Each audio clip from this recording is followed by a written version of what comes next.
पन्नगे च सुरेन्द्रे च कौशिके पाद संस्पृशि निर्विशेष मनस्काय श्री वीरस्वामिने नमः। आरहत वाङ्मय में कहा गया है, समयम तत्थु वेहाए अप्पाणम विप्पसायै। जैनिज्म, जैन दर्शन, जैन धर्म एक ऐसा दर्शन और धर्म है जहाँ नव तत्वों की बात है, अहिंसा की बात है और समता की बात है। अध्यात्म की साधना का एक मानो प्राण तत्व है, वह समता की साधना है। विशेष प्रसन्नता को प्राप्त करने के लिए समता की साधना भी अपेक्षित है, क्योंकि परिस्थिति जन्य जो खुशी होती है वह खुशी तो कभी जा भी सकती है। जिस परिस्थिति से खुशी हुई वो परिस्थिति चली गई तो बाद में वो खुशी भी कभी याद आने पर भले वापस खुशी हो जाए, पर वो खुशी, वो अनुकूलता, वो सुख जा भी सकता है। जो प्रसन्नता परिस्थिति निरपेक्ष होती है, सहज होती है, आत्मोत्थ होती है और समतोत्थ, समता से उठने वाली, उत्पन्न होने वाली होती है, वह प्रसन्नता, वह सुख स्थायी भी हो सकता है। क्योंकि परिस्थिति को एक जैसी हमेशा बनाए रखना हमारे हाथ की बात न भी हो, पर समता रखना तो साधना परिपक्व हो गई है। हमारे हाथ की बात, अपने वश की बात हो सकती है, तो समता तो फिर भी वश की बात है, परिस्थिति हमारे वश की बात नहीं है।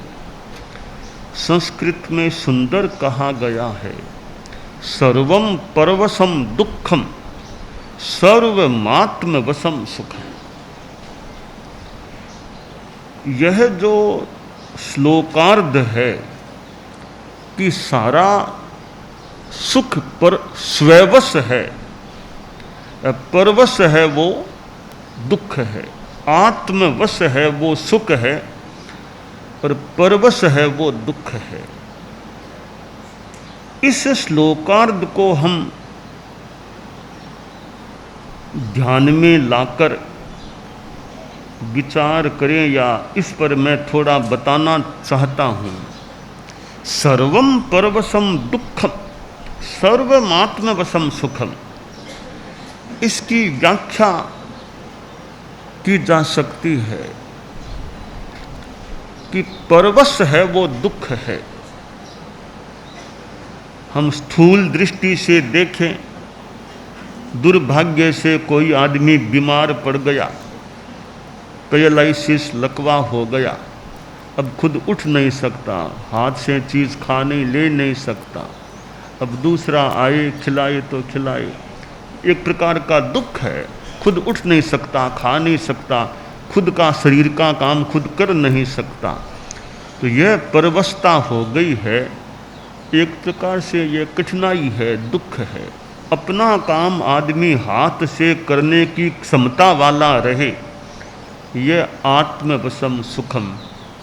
आदमी चाहे जब उठ जाओ अपना पानी पी सकता है, इधर उधर जा सकता है, कोई शरीर में ऐसी तकलीफ नहीं है। यह स्ववस्था है, यह सुख है। दूसरे की प्रतीक्षा जरूरी नहीं है।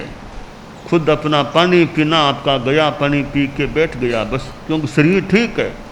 वरना अधिकतर हो कोई आए पानी पिलाए तो परवस्था दुख है, स्वस्था वो सुख हो गया। अब देखिए, अब जो परवश हो जाए कि मेरा काम तो कोई दूसरा करे तो हो, तो अधिकतर हो किसी को आए, वरना खुद अपना काम कर लिया बस निश्चिंत है, कोई दूसरे की प्रतीक्षा नहीं है। तो यह परावलंबन जो अवांछनीय रूप में हो जाए वो दुख है। स्वावलंबन है, अपना सामान लिया हाथ में कहीं चले जाओ बस। हमारे संत लोग हैं, संत बैठे हैं कि अपना स्ववश है, अपना बोझ लिया कंधे पर, चलो बिहार, कोई दूसरे की अपेक्षा नहीं। शरीर सक्षम है, अपना झोलका लिया कंधे पर, सामान लिया होगा लिया, चलो। भारुंड पक्षी व चरप मत्तो, भारुंड पक्षी की तरह है अप्रमत्त चले। तो स्ववस्था, आचार्य भिक्षु भी अब पहले अपना बोझ लेकर के चलते, अपना झोड़का लेकर चलते, स्ववस्था है, स्वावलंबन है अपना, ठीक है। द्रव्य क्षेत्र काल भाव को भले विवेक में लाकर के कई कार्य करने या न करने हो सकते हैं। द्रव्य क्षेत्र काल भाव को तो देखना चाहिए कि अभी कौन सी परिस्थिति है, ऐसा काम करना उचित है या नहीं। तो द्रव्य क्षेत्र चार दृष्टियां हमारे आती है, द्रव्यतः, क्षेत्रतः, कालतः, भावतः। अभी क्षेत्र कौन सा, काल कौन सा, तो ये द्रव्य क्षेत्र काल भाव। अब गर्मी का समय है तो मान लो पानी थोड़ा संत लोग साथ में रखें, 7:30 पौने 8 तक पानी अपना पी ले। भी मौसम काल अभी गर्म, सर्दी का हो तो पानी विशेष नहीं तो भी चलो कोई बात नहीं। गर्मी का मौसम है तो बिहार भी कितना लंबा करें। सर्दी में तो मान लो 14 किलोमीटर, 15, 16 भी कभी चले। गर्मी तेज है तभी संतों को भी ज़्यादा तकलीफ नहीं पड़े, तो बहुत ज़्यादा लंबा बिहार सुबह एक साथ 15, 16 एक साथ हो तो भारी पड़। तो द्रव्य क्षेत्र काल भाव देख कर आदमी को निर्णय करना चाहिए। तो यह स्ववस्था परवस्था, स्वावलंबन है, शरीर की सक्षमता है, ये एक प्रकार का सुख है। शरीर की दुर्भाग्य से अक्षमता हो जाए, किसी कारण से हो जाए, तो वह एक परवस्था, वो दुख है। और मनोवृत्ति में परवस्था, खुद का काम खुद करना नहीं चाहता कि दूसरे करें, ठीक है दूसरे भी कर दें जैसा औचित्य हो। बाकी 2 हाथ 2 पांव ये अपने 4 नौकर हैं। हमारे संत लोग हैं कि भाई 4 तो तुम्हारे पास है ना, सौभाग्य से हैं। 2 हाथ 2 पांव ये 4 तुम्हारे सहवर्ती हैं, मान लो। इन 4 का बढ़िया उपयोग करो। हाथ सक्षम रहें, पांव सक्षम रहें, तो दूसरे हैं तो ठीक है। मेरे आदमी सोचे मेरे हाथ पांव ठीक है, दूसरे पास में बढ़िया है, मैं अपना काम आराम से खुद करूं, दूसरों पर मैं अवांछनीय रूप में अवलंबित क्यों बनूं। यह स्ववस्था सुख है। कि पानी पीना है, कोई पिला दे तो ठीक है, वरना खुद उठो, वो पड़ी मटकी, वो पड़ा प्याला, ले लो पानी पी लो, वापिस आके बैठ जाओ। अपनी स्ववस्था है, कोई अधिकने की जरूरत नहीं, कोई पिला दिया तो ठीक है, वरना खुद जाके पी लो। यह शरीर की सक्षमता। भी 1 गिलास पानी मैं पी सकता हूँ तो दूसरों की सेवा में क्यों लूँ। आप लोग गृहस्थ हैं मान लो, आप गृहस्थों में भी कई ऐसे कभी कहते हैं खुद का पानी भी खुद ही पी लेते हैं, हमें दूसरों को सेवा हमारी लेते नहीं है ज़्यादा। इस परावलंबी क्यों बने, दूसरों से काम सक्षम है तो क्यों कराएं।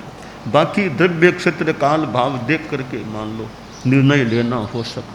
तो सर्वम परवशम दुखम सर्वमात्मवशम सुखम, यह एक व्याख्या का क्रम। दूसरी व्याख्या इसकी देखें कि अपने वश में है वो सुख है।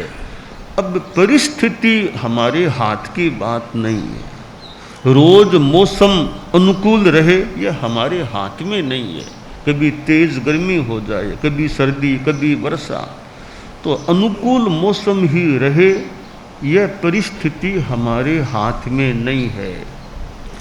अब हमारे हाथ में समता रखना, अभी समता रखो, अपना जागता रखो, सावधानी रखो, गर्मी में उसके अनुसार अपना सावधानी का क्रम रख लो, सर्दी में वैसी सावधानी। बाकी परिस्थिति को अनुकूल बना लेना हमेशा हमारे हाथ की बात नहीं है। परिस्थिति के अनुरूप हम ढल जाएं, परिस्थिति को हमारे अनुरूप नहीं ढाल सकते तो यथा औचित्य हम परिस्थिति के अनुरूप ढल जाएं। कैसे? कभी सर्दी आ गई है, हमारे संत लोग एलवान निकाल लो, ओढ़ लो एलवान, तो सर्दी को रोकना मुश्किल है, तुम गर्म कपड़े काम में लेना शुरू कर दो तो सर्दी से बचाव कुछ हो सकता है। कि सर्दी बहुत है तो धूप में थोड़ा बैठ जाओगा, धूप में स्वाध्याय कर लो बैठ के, थोड़ी वहाँ सर्दी कम लगेगी। तो अपने आप को परिस्थिति के अनुरूप ढाल लो। हम परिस्थिति को अपने अनुरूप नहीं बना सकते तो हम ढल जाएं फिर यथा औचित्य। तो अध्यात्म के संदर्भ में समता हमारे हाथ की बात अभ्यास हो जाए तो हो सकती है। सदा आपकी प्रशंसा लोग करेंगे ये आपके हाथ की बातें, करे न करे, पर समता रखना कि आप अपेक्षा मत रखो कि मेरी कोई प्रशंसा करेगा। आप समता में रहो, आप सुख में रहोगे। तो समता रखना तो आत्मवस्था है। प्रशंसा की आपके मन में वो लालसा हो गई है, प्रशंसा नहीं होगी आपको दुख हो सकेगा, वो परवस्था है आपकी। तो सर्वम परवशम दुखम सर्वमात्मवशम सुखम, कि यह स्वेवस्था, बस अपना संयम, यह स्वेवस्था, आत्मवश, आत्मा वश में है, संयम है तो सुख रहेगा। आत्मा वश में नहीं है, पर वशम, हम पर पदार्थानाम वशम, पर पदार्थ हमसे पर हैं, हम उनके वशीभूत हो गए, वो परवस्था हमारे लिए दुख है। तो पर का एक हम तात्पर्य निकाल लें, आत्मा से विजातीय जो भी है वो पर है। पर प्रविष्ट है कुरुते विनाशम लोकोक्ति रेशा नमृषेत मन्ये निर्विश्य कर्मा अनुविरस्य किम किम ज्ञानात्मनो नो समपाधि कष्टम। तो आत्मा के सिवा ये सारे ये पुद्गल पर हैं, ये पर के बस हम हो गए तो हमें दुख हो सकेगा। तो आत्मा में समता, बस समता में रहें तो सुख है। विषमता में जाएंगे, राग में, द्वेष में, गुस्से में, अहंकार में, माया में, लोभ में, तो दुख हो सकेगा। तो सर्वम परवशम दुखम सर्वमात्मवशम सुखम। अब हम समता की बात जो शास्त्र में आई है, शास्त्र की वाणी है, आगम की वाणी, समयम तत्थु वेहाए अपानम विपसाये, कि समता की उपेक्षा यानी उसकी साधना करें, उसको गहराई से देखें और समता की साधना करके अपानं विपसाये आत्मानं विप्रसादयेत, अपनी आत्मा को विशेष प्रसन्न बनाओ। किस तरह बनाओ? समता की साधना से बनाओ। तो समता से जो आनंद मिलेगा वो हमारा अपना आनंद है। बाहर का पदार्थों का वो दूसरों का दिया हुआ आनंद है। दूसरों की दी गई वस्तु के हम वशीभूत न बने। खुद की चीज़, अब आपका मकान है, आपका खुद का मकान है, एक किराए का मकान, दोनों में अंतर है ना। एक तो खुद के मकान में अभी मेरा मकान है, एक दूसरों का किराए पर रह रहा हूँ, तो किराए का मकान किराए का है, खुद का मकान खुद का है। तो खुद जिसका मालिक है उसका अपना अलग महत्व स्थिति है। दूसरों के मकान में रह रहे हैं, ठीक है, किराया दे रहे हैं, तो वो अलग चीज़ है। तो समता है वो किराए की चीज़ नहीं है, वो हमारी अपनी चीज़ है। तो आपके घर में शादी है, एक आप दूसरों के पड़ोस के गहने वो लेकर के पहन लिए, एक अपने खुद के घर के गहने पहने, तो भी अब दूसरे का वो बोलेगा भी शादी में गहना तो हमारा ले गए थे, गहना तो हमारा ही ले गए थे, तो वो थोड़ी एक खुद के घर का है तो उसका भी हमारे परिवार का घर का सारा सामान है। तो ये खुद का होता है, पराया पराया होता है। तो समता हमारी खुद की चीज़ है, हमारी खुद की कमाई कर दें, खुद की संपत्ति है। तो वो खुद की चीज़ से जो सुख मिलेगा वो एकदम स्ववश है। दूसरों के पदार्थों से मिली है जो खुशी वो पराई चीज़ है, वो परवश चीज़ है। तो वो चली गई तो हमें कहीं कहीं दुख भी हो सकता है। तो यह समता की साधना से जो सुख मिलता है उसका महत्व, भगवान महावीर ने कितनी समता की आराधना की होगी, 12.5 लगभग वर्षों तक कितना सहन किया होगा या साधना की होगी। परम पूज्य आचार्य भिक्षु थे, अब कितने तो ज्ञानी पुरुष रहे होंगे, कितने प्रतिकूलता कष्ट उनके जीवन में आए होंगे, कैसे आगे। आचार्य श्री तुलसी को तो हमने देखा ही है, आचार्य श्री महाप्रज्ञ जी को भी देखा है, गुरुदेव तुलसी के सामने भी कितने प्रतिकूल प्रसंग आए, कितना विरोध भी उनका हुआ और भी प्रतिकूलताएं आई। धर्म संघ के भीतर से भी कुछ प्रतिकूलता की स्थितियां संभवतः पैदा हो गई थी। अनेक संत धर्म संघ को छोड़कर अलग हो गए थे, कई साध्वी जी अलग हो गई, ऐसे भी प्रसंग आए। और विरोध, दीक्षा के लिए विरोध, जयपुर में दीक्षा विक्रम संवत 2006 में दीक्षा को लेकर विरोध, इधर रायपुर में वो चतुर्मास विरोध, चूरू में कितने प्रकार के विरोध। तो अब उनमें भी मानसिक शांति रखना, समता रखना वो खास बात होती है। विरोध तो हो सकता है, विरोध में शांति रखे, समता रखे, सहिष्णुता रखे, वो एक समता की चीज हो सकती है। आचार्य श्री महाप्रज्ञ जी प्रेक्षा ध्यान कराते, कभी देखो प्रियता अप्रियता से रहित, केवल देखो, राग द्वेष में नहीं जाना।